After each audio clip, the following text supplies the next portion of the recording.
Hello and welcome, I'm Joshua Barnes and you're watching NewsX World. Let's first take a look at our top stories. Local media report that Myanmar's ruling junta chief has refused ceasefire proposals from rebel groups as the nation faces devastation following the 7.7 magnitude earthquake.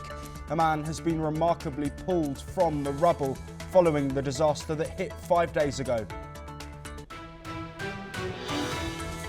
US President Donald Trump's so-called Liberation Day is here.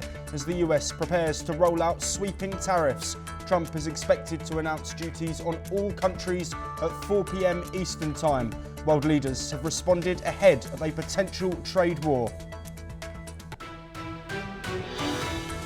China's military has held further live fire drills in the East China Sea as military drills around Taiwan also continue for a second day.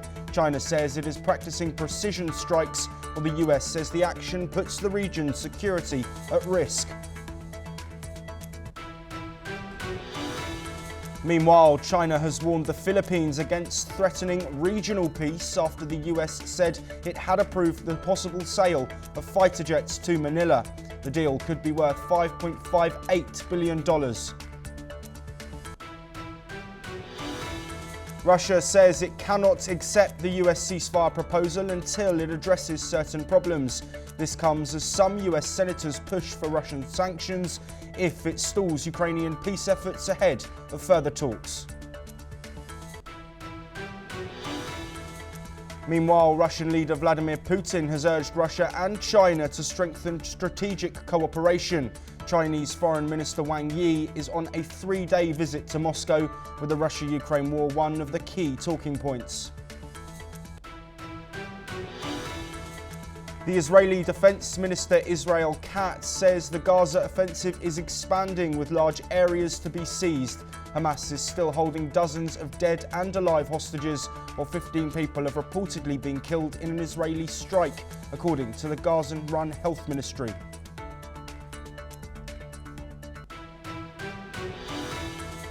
Hollywood stars have been paying tributes to Batman and Top Gun actor Val Kilmer, who has died at the age of 65. Josh Brolin, Jason Momoa and Michael Mann have posted tributes to the star, who died from pneumonia on Tuesday, according to his daughter.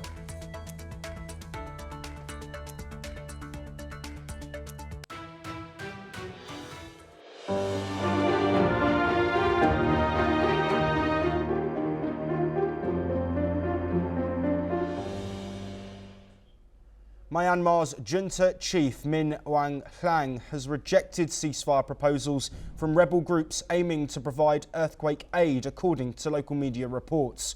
Meanwhile, Myanmar's earthquake death toll has reached 2,886, with over 4,500 injured and hundreds more missing, as rescue efforts face logistical and safety challenges.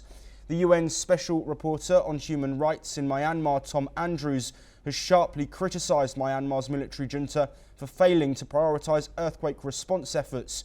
Andrews claims the junta has continued its airstrikes against armed resistant groups despite the ongoing crisis. He says instead of saving lives, the junta has been taking lives. Reports have also surfaced of humanitarian aid blockages and detentions, exacerbating the suffering of the people. Myanmar's fire department released video footage showing a man being rescued alive from the rubble of a hotel in Naypyidaw over 100 hours after a 7.7 magnitude earthquake devastated the country. The powerful quake led to widespread destruction and significant loss of life. A Russian rescue team has established a mobile hospital in Mandalay, Myanmar's second largest city, following a powerful 7.7 quake that has claimed over 2,800 lives. The quake, Myanmar's strongest in more than a century, destroyed both ancient pagodas and modern buildings. Rescue operations are ongoing, with teams searching for survivors trapped in the debris. Aid organisations are reporting critical shortages of food, water and shelter. Well, we have some breaking news coming from Myanmar, and it states that the Myanmar's junta leader Min Aung Hlaing will attend this week's business summit in Bangkok. The summit is scheduled from April the 2nd to April the 4th and brings together nations from the Bay of Bengal region, including Thailand, Myanmar, India, Bangladesh, Nepal, Sri Lanka and Bhutan. Thailand's foreign ministry confirmed his attendance, though it's unclear whether he will participate in person or remotely. Moving on, and China's military exercises around Taiwan continue to escalate, with Beijing's forces conducting live fire drills in the East China Sea, targeting key ports and energy facilities. On Wednesday, Taiwan's defense ministry reported the presence of 27 Chinese aircraft, 21 warships and 10 Coast Guard vessels encircling the island. Both US and Taiwan reacted to the drills. Here are those responses. In fact, the National Security Council briefed me on this morning, and they said that the president is emphasizing the importance of maintaining peace in the Taiwan Strait, encouraging the peaceful resolution of these cross-strait issues, reiterating our opposition to any unilateral attempts to change the status quo by force or coercion. That is directly from the National Security Advisor. 中共东部战区在今天上午片面地宣布对我实施军演。 在过程当中，国军运用联合勤监侦的手段，检派我们的任务机、任务舰以及岸置飞弹系统，去严密的监控、掌握，并且适切的应对。 Despite China's claims of live fire drills, Taiwan confirmed that no such drills were detected near its territory. The increased military activity follows heightened Chinese rhetoric against Taiwan President Lai Ching-te, whom Beijing accuses of separatism. Meanwhile, the Philippines military chief warned that the country would be inevitably involved in any conflict over Taiwan, highlighting the growing tension in the region. This is how China reacted to the statement. 其是中国的内政，是中国核心利益当中的核心。如何解决台湾问题，是中国人自己的事，不容他人智慧。 我们奉劝菲律宾有关人士，不要在台湾问题上挑衅玩火，玩火者必自焚。我们也坚决反对有关人士毫无根据地发表颠倒黑白、抹黑炒作式的言论。 Joining us to discuss these latest developments from the Chinese and Taiwanese regions is Andrew K.P. Leung, an international and independent China strategist joining us from Hong Kong. Andrew, thank you very much for being here. We have to look first at this military action and the drills that have taken place over the last couple of days. Is this China getting ready for a full-scale invasion of Taiwan? Well, these drills are not, of course, the first and are unlikely to be the last. And it's been intensifying as a stern warning against separatist sentiments, exemplified by the new leader elected in Taiwan, who has long known to be a pro-separatism kind of actor. Even before he ascended to the presidency, the leadership, Taiwan, he has already been well known as a separatist. And also, Beijing has made it quite clear that it will not tolerate any formal declaration of independence, because this is really the red line, not only for the Chinese Communist Party, but for the entire Chinese nation. Now, I think that the vast majority of the Chinese people do support unification, ideally on peaceful means. But in fact, Beijing has published serially white papers on the Taiwan question. The last coincided with Nancy Pelosi's provocative visit to Taiwan. They're all putting great store on the importance of peaceful unification.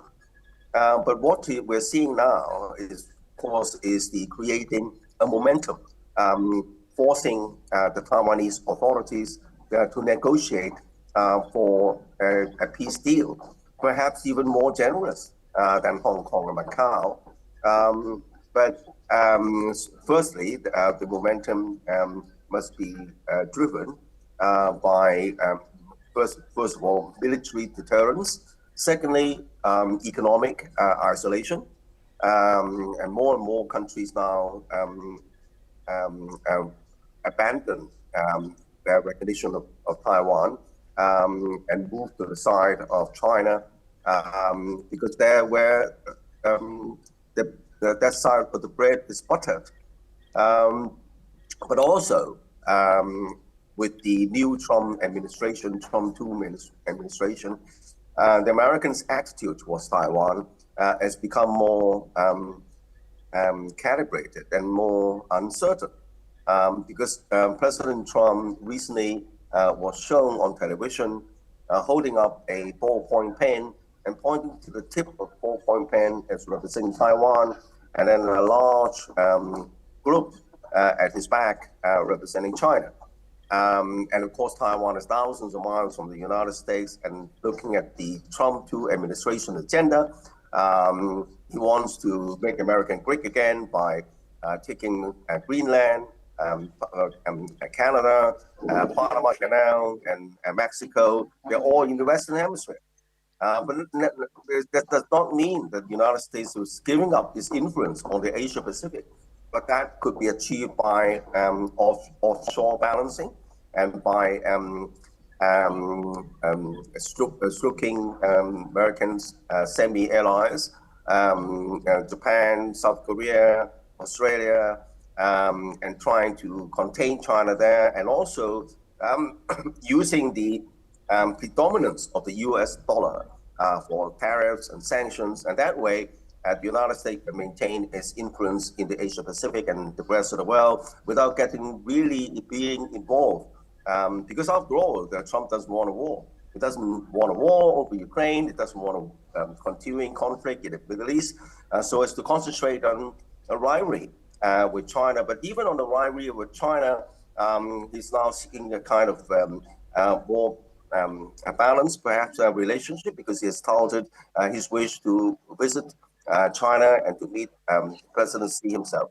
Now, so the Taiwan question must be looked at it that way, and the narrative is a bit false and twisted, that China will somehow take advantage of the example of Ukraine to engineer an invasion of Taiwan, taking Taiwan by force.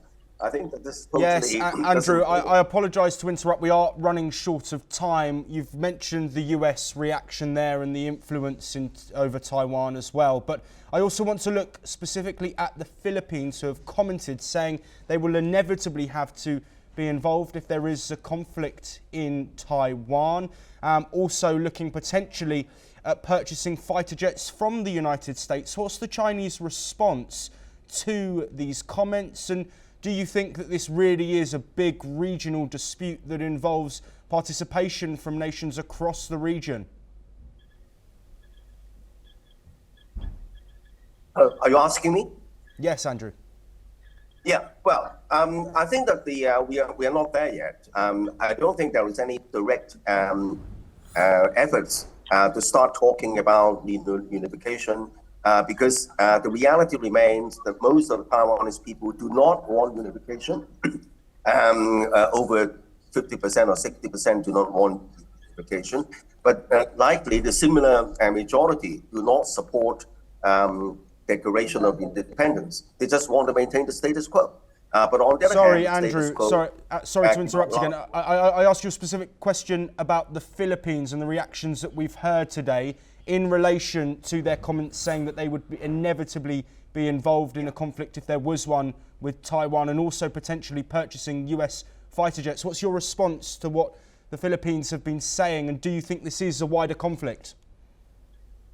Well, the Philippines is part of the offshore balancing of the United States. As I mentioned, using hawkers, Australia, Japan, South Korea, in the northern part of the South China Sea. The Philippines, of course, occupying a very strategic position in the southern part of the South China Sea. and then with the Marcos Jr. administration tilting towards the United States, and of course the Philippines would like to play along with it, but on the other hand, Philippines is not by any means a military threat to the Beijing, but nevertheless, that's part of the United States offshore balancing. But I don't think that the Philippines wants to stoke a war. It is also a demonstration of its being on the side of the United States overall strategy to contain China.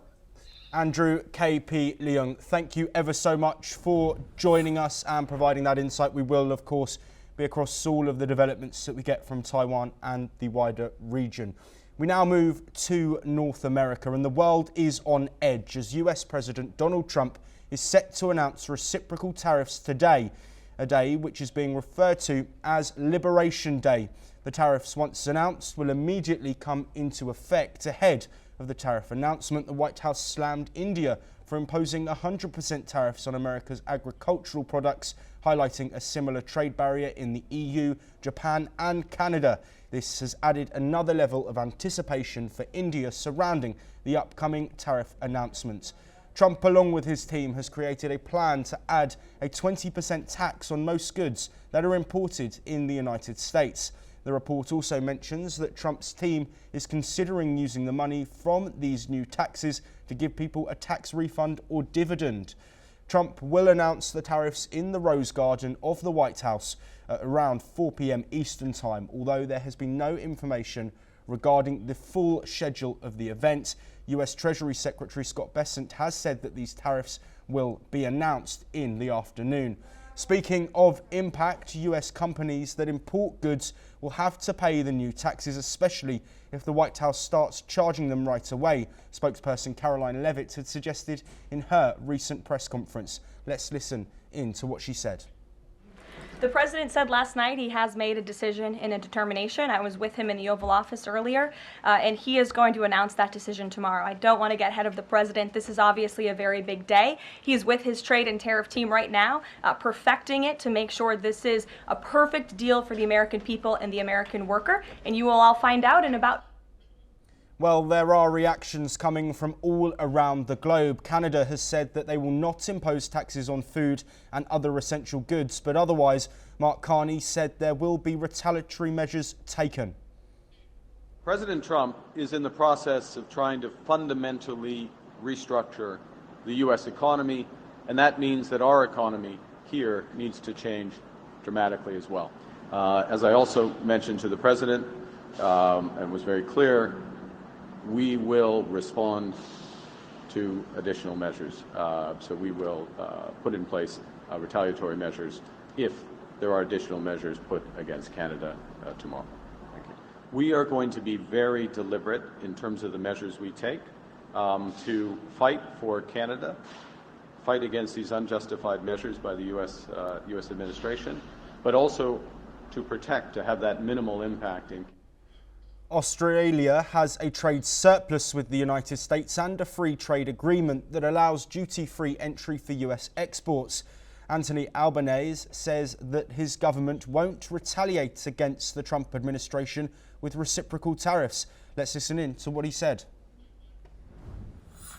I stood up for Australia when they put on aluminium and steel tariffs.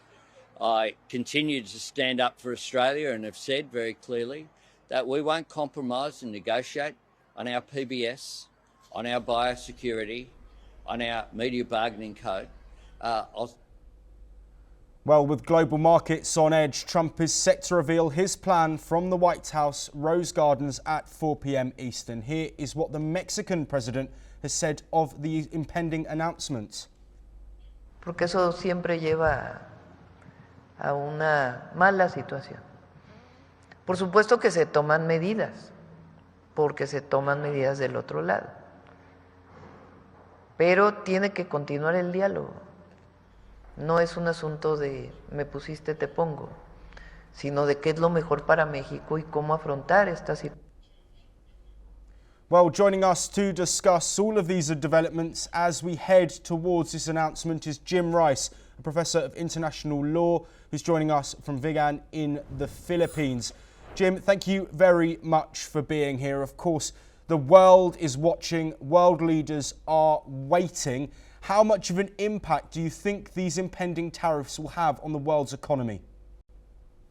Thanks very much for having me on, Joshua. I really appreciate the chance to speak, and I promise that I won't filibuster as your previous guest did.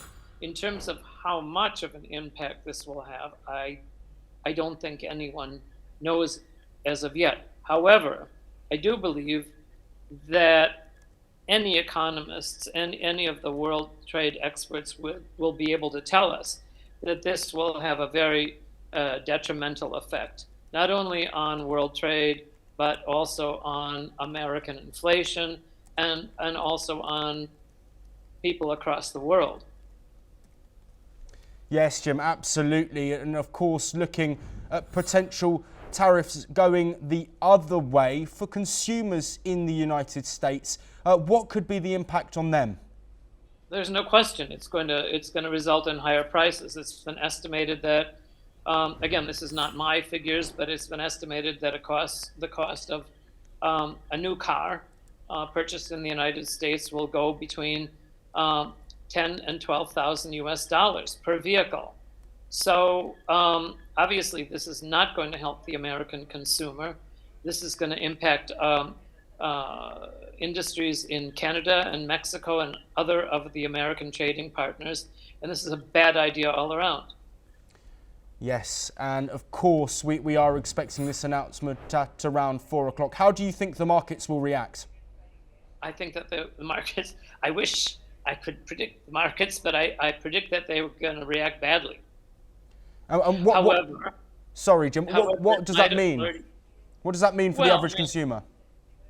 Oh, there's no question. It's gonna increase inflation in the United States. It's going to weaken consumer demand. And as to your previous question, I believe that the markets will plunge. Absolutely. And of course, we've seen global leaders reacting a lot, taking a tougher stance, saying they're going to be looking out for their own interests. Is that, do you think, the answer to these tariffs? And for somebody like Claudia Sheinbaum, who said she wants to work with Trump, what do you think her motive is in that sort of narrative?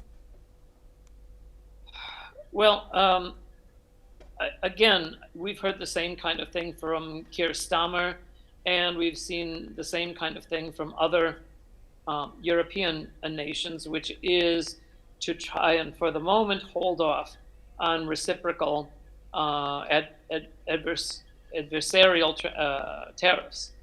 However, I think that was going to only go so far. I think eventually, when the Trump tariffs bite, I think of necessity, other countries are going to impose reciprocal tariffs on the United States.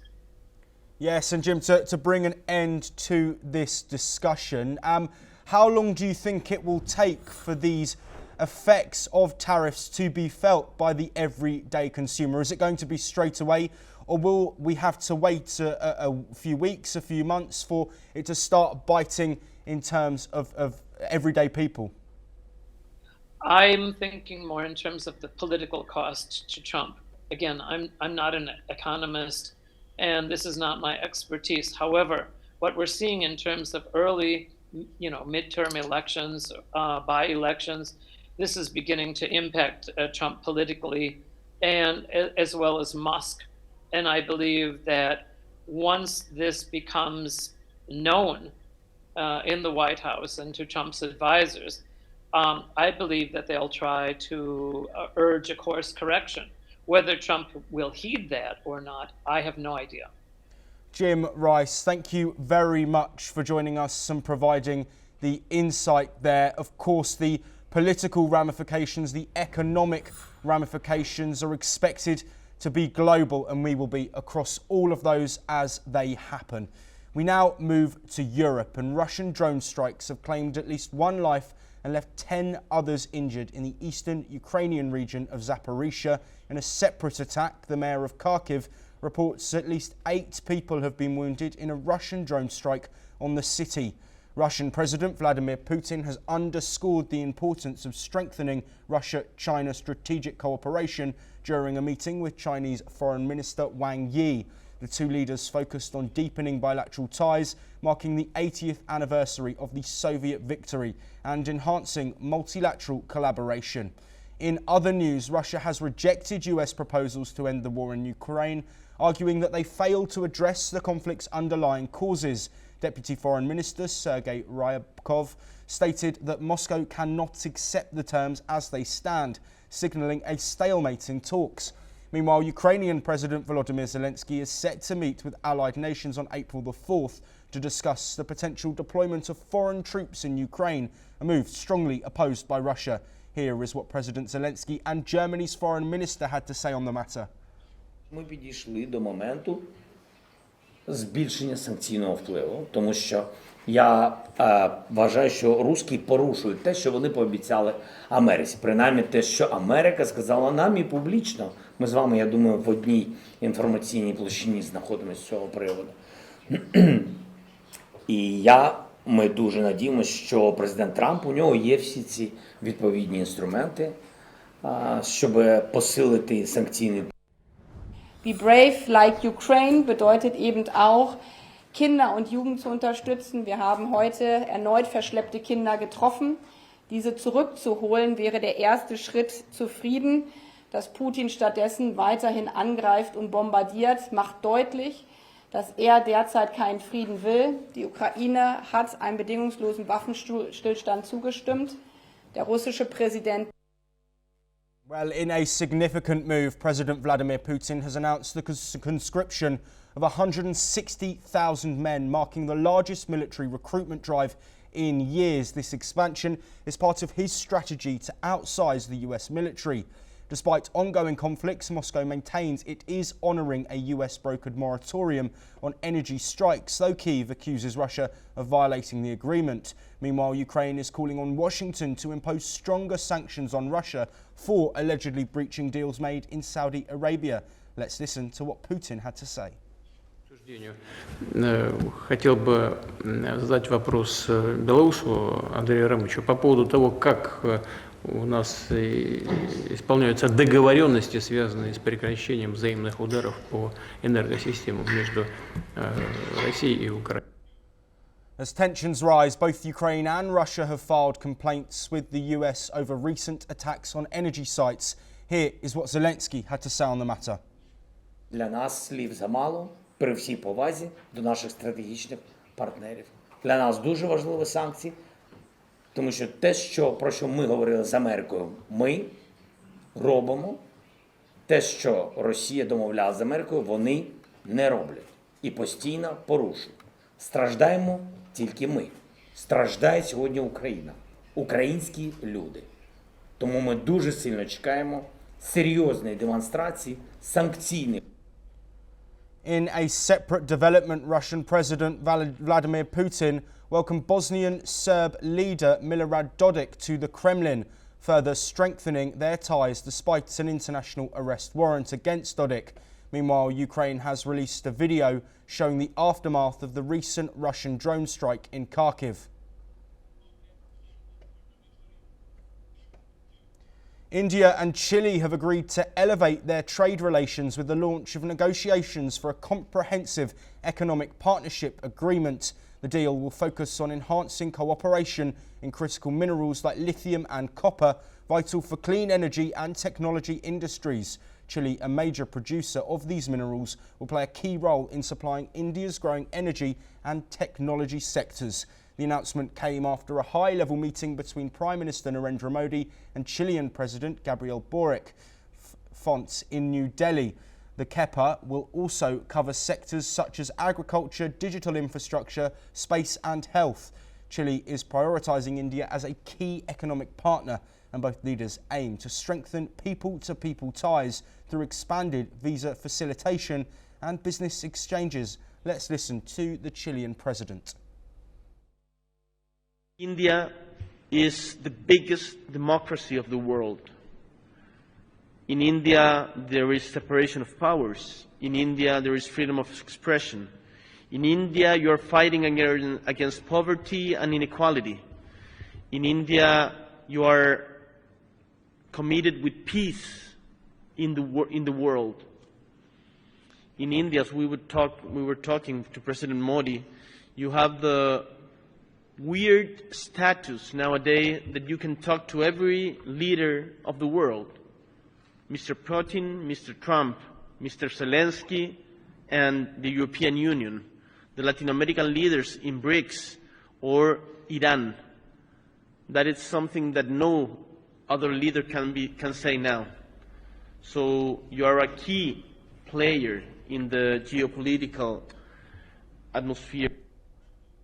Moving on, and from whimsical landscapes to expressive character portraits, the internet is buzzing with AI-generated images inspired by the beloved Ghibli art style.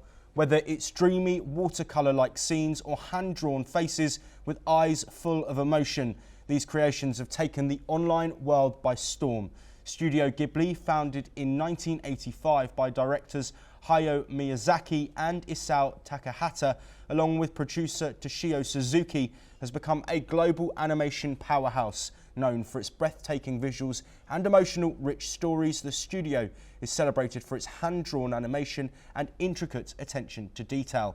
Iconic films like My Neighbor Totoro, Spirited Away, Howl's Moving Castle, Kiki's Delivery Service and Princess Mononoke have earned it a dedicated fan base worldwide. The name Ghibli is derived from a Libyan Arabic word meaning hot desert wind, also used to name an Italian aircraft from World War II.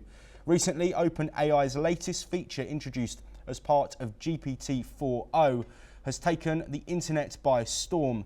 This new tool's ability to replicate the unique style of Ghibli animation has gone viral, showcasing its talent for generating visuals that capture the essence of Hayao Miyazaki's legendary work. The Israeli and French embassies in India both shared AI-generated images in a Ghibli style, featuring Prime Ministers Narendra Modi and Benjamin Netanyahu, as well as Modi and French President Emmanuel Macron. Meanwhile, the Singapore embassy posted a photo emphasising the strong ties between Singapore and India.